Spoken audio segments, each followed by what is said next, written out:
Hi, welcome to the next edition of Watching the Pioneer Meta. I have 3 decks to talk about and, of course, discuss the meta like always. Let me know in the comment section what you guys think about this current meta and where do you guys think that'll end up being in the long term? Because I do think this meta looks pretty balanced, but we'll dive straight into that and get into the 3 decks. So we have Red Deck wins, Rakdos Demons on the top. Mono Black Demons kind of fell off, so you kind of had like a little bit of a triangle, trying to they were battling it out which deck would be remaining on top. Rakdos Demons stayed on top. Red Deck Win stayed on top. Is it Phoenix dropped the past few weeks? And Mono Black Demons fell off the past few weeks.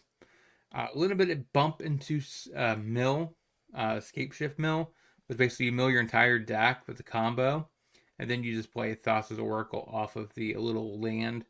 So that's pretty sweet. Is it Azorius Control gaining some traction, gaining ground? Rogue decks hitting around 8%, which is kind of really good. And then you have, of course, Boros Folk increasing a little bit, Grease Fang increasing a lot. It's Orzhov, so they cut the green and they cut the red. Spicy stuff there. So that means it takes less damage against Red Deck wins. And then we also have, Prowess increasing a little bit. Not really Spirits is staying about the same. Incarnation staying about the same. Hammer Time staying about the same. Slight deviations with the Angels. 1%. So it used to be around 2-3%. Now it's at 1.8. And everything down here is kind of just, fine around about 1%. So like we have a lot of decks in this kind of pile, which I guess is kind of worse if you were to play a regional for it, this format, because you can't specialize enough against certain matchups. So you kind of stuck trying to know, I would say about 8 to 10 matchups, just because you probably will see them quite a bit. Anything really over 3.6%, you're likely to see a few, at least 10 copies at an RCQ. I mean at an RC and Pro Tour and stuff like that. If it ever hit, for Pioneer. We haven't really had one since I played it in Washington, D.C. So that's kind of sad. Hopefully at some point, I don't know if they've announced it yet. Hopefully Pioneer gets some love. And it just doesn't become a dead format. But then again, like I said, this before on the series multiple times. This does see a decent amount of play. Hopefully, keeps increasing on Arena, which doesn't usually take very long to fight a match on Arena for Pioneer. So, really like it there. But we have 3 decks to talk about. Let's dive right in. So, first is Humans. Doesn't really gain a lot except for the Zenith, and that is out of Edge of Eternities. It also plays Bugler, which is a nice, interesting little card. Besides that, like it kind of plays the same 1-drops, 2-drops as it always has. And sideboard, we play Rip. It's one of the cards from the last set. We have Decoration of Stone. Really good into exactly Angels. Rest in peace for Graveyard Hate for Phoenix.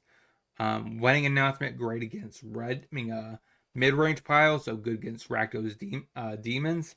Spellbinder, great against combo and control, pushing off Wraths, Counter Magic, and the combo pieces. And that is Mono White Humans for the format. And sadly, this deck didn't pick up anything new out of the Spider-Man set, which had some decent amount of humans in the actual pile. So maybe that's a hindsight thing. I'm not sure if the 2-drop flying potentially sack it, pay 1 sack it. Stuff gains hexproof, and I think indestructible is worth sideboard slots or not. I think it's better in Selesnya Coco, but we don't really see it. I'm not even sure how far down I have to go to see it. Yeah, I don't see it on the first page. So in that regard, it used to be pretty reasonable, high percentage. Like in this part, it used to be green white Coco, but I don't think it would show up in Angels. But next that I have is Demir Rogues. So this used to be a deck back, of course, when Rising Zendikar happened. So we had a lot of rogues there. And this deck did take up a decent amount of time, where it was at the top peak where Mastermind came out. That was around the end of the deck, and then it kind of fell off. This deck, I think, since plays Kaido, and it hasn't really gained much since, right? We play Mockingbird. That was Bloomburrow. We still play the Scavenger, which is interesting. So yeah, there's not really a lot here that's brand new. Because, I mean, for the most part, everything here is before Dustmore.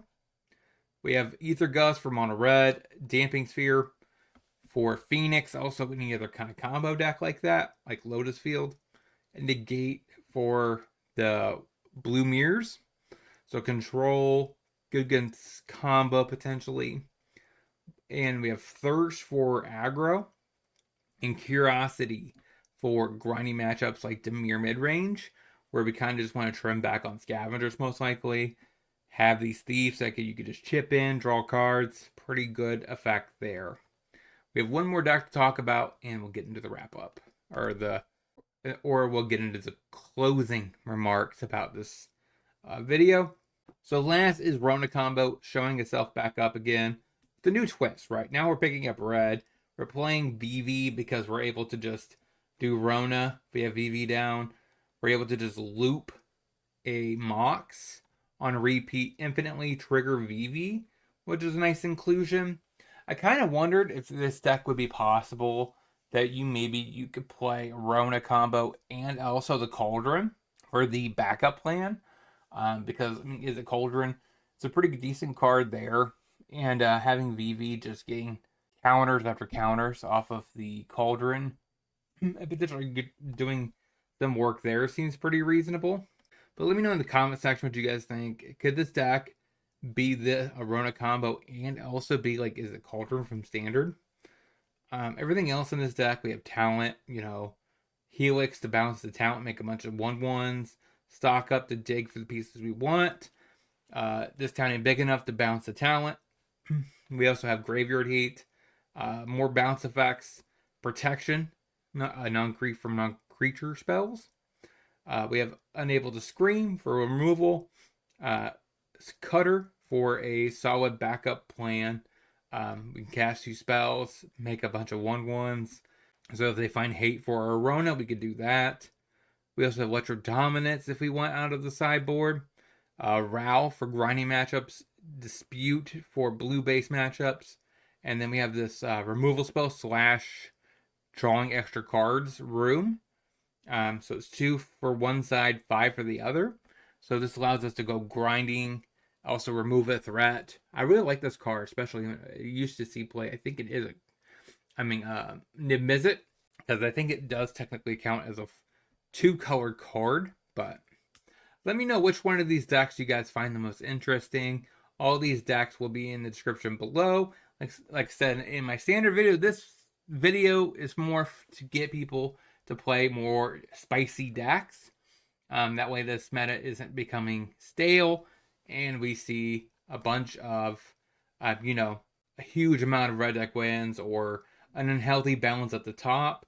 I want it to look like this and stay like this, where there's a lot of different meta decks, and you have a lot of alternatives of what decks you want to play, which really would help you, of course, find a deck you enjoy, so that way you stay here for the long term.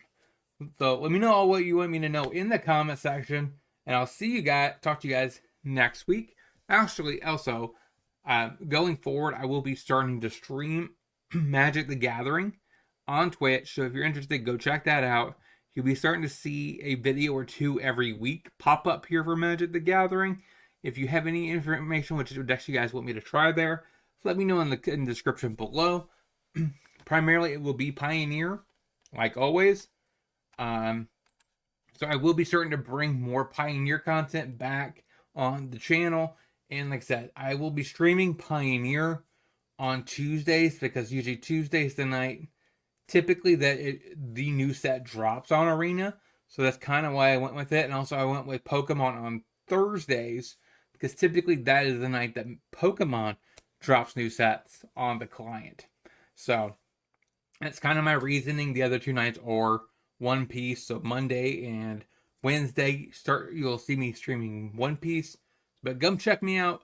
I'll stream Magic the Gathering every Tuesday, and we'll see what spicy new decks I have to start testing with. Haven't really thought too much about Magic for the last while, except when I went really ham on certain decks, based off new cards. Until next time, hopefully you guys have a great rest of your day. I'll talk to you guys next time.